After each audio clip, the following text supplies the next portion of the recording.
Ernie Els explique que la première fois qu'il y a joué, il a cru que c'était tout simple. Il se trouvait sur le tee de départ, il ne voyait aucun bunker, et après avoir frappé la balle, les gens du coin lui dirent « Non mon gars, tu peux pas y aller par là ». Pour Ben Crenshaw, il s'agit du terrain le plus démocratique du monde car on peut y jouer tous les coups que l'on veut. Pour David Love III, le terrain change tous les jours et c'est un plaisir d'y jouer. John Daly explique que ses coups ont tendance à être déportés vers la gauche. Récemment, envoyer sa balle vers la gauche a été le moindre des problèmes de John Daly. En effet, il a été interdit de jeu sur le tour américain pour conduite, je cite, exotique, et a été assigné en justice dans un cas de paternité alors qu'il participait aux US Masters. Mais tout cela est maintenant derrière lui. Son drive sur le 18 partit encore vers la gauche, rebondissant sur 2 fairways. Mais un free drop et un chip lui permirent d'arriver sur le green pour un putt. Un birdie en 3 et un score de 67 lui permettent de se retrouver co-leader à la fin du premier jour. Daly n'est peut-être pas le favori des bookmakers, mais il donne certainement du travail à son fournisseur de gants. Le favori des bookmakers était Nick Faldo, qui avait remporté le dernier Open de St Andrews en 1990 avec le plus bas score du siècle.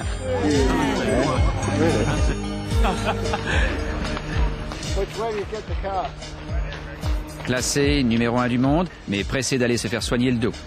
On craignait même qu'il ne puisse pas jouer du tout.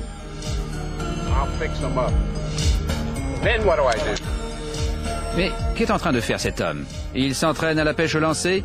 Non, c'est Arnold Palmer qui expose sa stratégie pour son dernier championnat Open. Oh hell, I'll just hit it.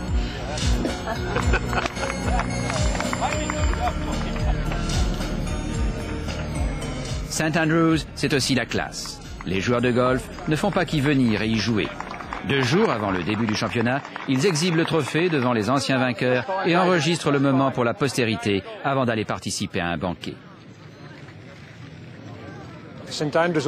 Les Opens de St Andrews sont uniques en leur genre, et ce sont des événements comme celui-ci qui contribuent à cette atmosphère toute spéciale que l'on trouve lorsqu'on revient dans le berceau du golf. La couverture médiatique est maintenant intense, comme l'explique David Begg. Selon M. Begg, il n'y avait que 134 accréditations en 1984. Cette année, il y en avait 370.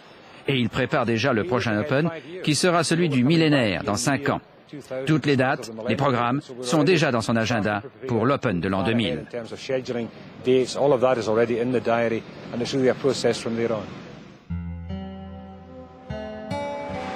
This is game number 1 on tee, Pedro Lindholm. 7h10 du matin et la plupart des journalistes sont encore au lit au moment où Pedro Lindholm démarre la grande caravane. Il s'agit de son premier Open. Nick Faldo en est lui à son 20e.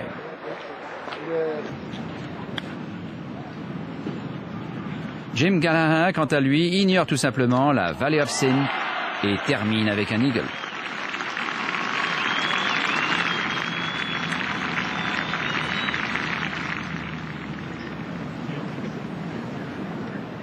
Le météorologue capable de prédire le temps qu'il fera pour toute une journée à St Andrews n'est pas encore né. Une petite pluie fine pour commencer, puis le vent fraîchit. Tom Watson, son 21e Open, s'en donne à cœur joie. Il joue brillamment lorsqu'il y a beaucoup de vent, malgré l'expérience désastreuse de l'année dernière à l'Open de Turnberry, où il était bien placé le dernier jour, mais termina seulement 11e ex-aequo.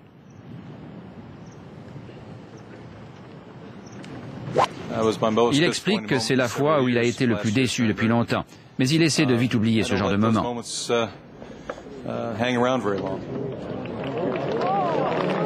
L'âge ne le fatigue pas et le vent ne le distrait pas. Pour lui, le vent ajoute une autre incertitude dont ce terrain de golf a besoin.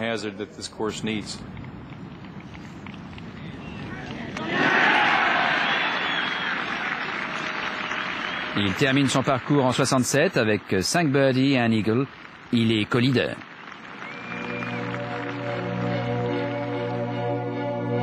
De retour sur le fairway, l'homme qui est normalement considéré comme étant le plus grand joueur de golf de tous les temps.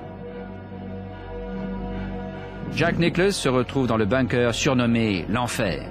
C'est dans une situation aussi désespérée que celle-ci que le grand Bernard Darwin adressa ses prières au Seigneur pour venir l'aider en personne.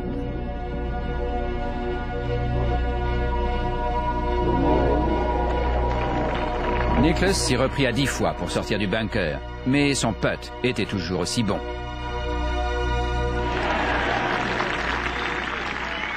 Il explique que dans ce bunker, il s'est vraiment retrouvé en enfer. Ce bunker était le bien nommé pour lui. À l'âge de 43 ans, Ben Crenshaw, champion des US Masters, est de retour pour sa 19e tentative de conquête de l'Open. Il n'est toujours pas parvenu à découvrir les mystères du golf sur links. Ben explique qu'il est impossible de tout apprendre, que lorsqu'on joue sur un terrain ondulé, cela produit des rebonds et des angles différents, et qu'il est difficile de les connaître tous.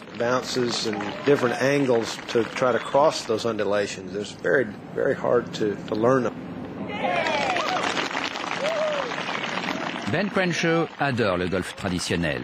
Pour lui, le Old Course de St Andrews est la Mecque du golf. Et cette fois-ci, il l'a bien maîtrisé, en terminant co-leader à 50 sous du par. Nick Faldo connaît bien le terrain. Mais est-ce bien le cas? Dernièrement, ses premiers tours lui ont fait prendre du retard, l'obligeant à escalader des montagnes par la suite. Et cette fois-ci, ne fit pas exception à la règle. C'est un perfectionniste qui exige tellement de lui-même que la moindre erreur se reflète dans son comportement. Ce qui est bien compréhensible. À la fin de la première journée, il termina en 74 à 7 derrière les premiers. Et maintenant, regardez bien ça. Oui, une femme. Un des deux arbitres à avoir été nommé pour la première fois par le Royal and Ancient. Il s'agit de l'américaine Kendra Graham, qui rencontre Nick Price et Judy Crichton, l'autre arbitre. Good, good. Well, congratulations, sir. Thank you. Oh, that's Thank you very very much. special. Hi, Curtis Strange. Nice to meet you. I'm Kendra Graham. Judy Crichton. Nice to meet you, Judy. I'll be the walking rules official with this group today. Nick Price est le champion en titre. Il a la réputation d'être un charmeur. Mais cette année, il ne semble pas être dans son assiette avec une saison décevante.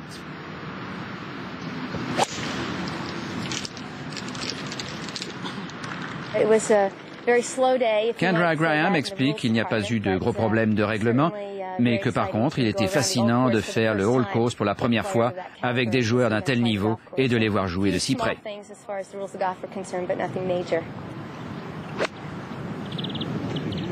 Le moment marquant du parcours de Price se produisit sur le 17, le trou de la route, probablement un des par 4 les plus difficiles du monde. Les paris étaient nombreux cette année sur le nombre de birdies qui seraient réussis ici. Et après 4 jours et près de 500 parcours, il n'y en avait eu que 13. L'un d'entre eux était celui de Nick Price.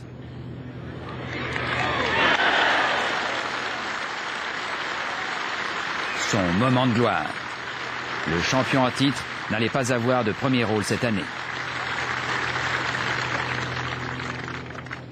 Donc, après 18 trous, on retrouvait en tête Watson, Daly, Crenshaw et Mark McNulty du Zimbabwe.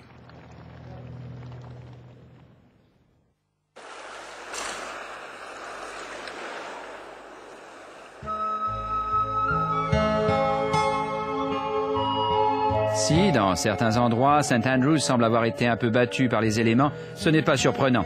En effet, la ville fut fondée il y a 1500 ans, et il y a eu une université ici depuis 1450, à peu près à l'époque où le roi Jacques II interdit le golf en faveur du tir à l'arc. Heureusement, c'est le golf qui a survécu. Cette année, l'université conféra un doctorat honoris causa à Gary Player, qui participe ici à son 41e Open consécutif.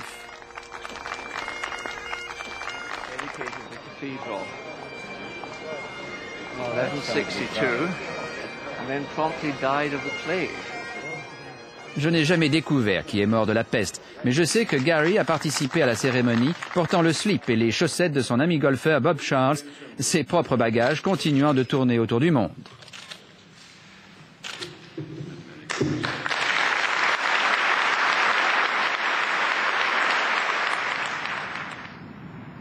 Sur le terrain, le docteur Gary Player, âgé de 59 ans et vainqueur de 9 titres majeurs, survécut aux 4 tours. Il espère pouvoir jouer dans les Open jusqu'en l'an 2000. Probablement pas Jack Nicklaus, qui lui aussi termina les 4 journées du championnat malgré l'horreur de ses 10 coups dans le bunker d'enfer. Mais s'il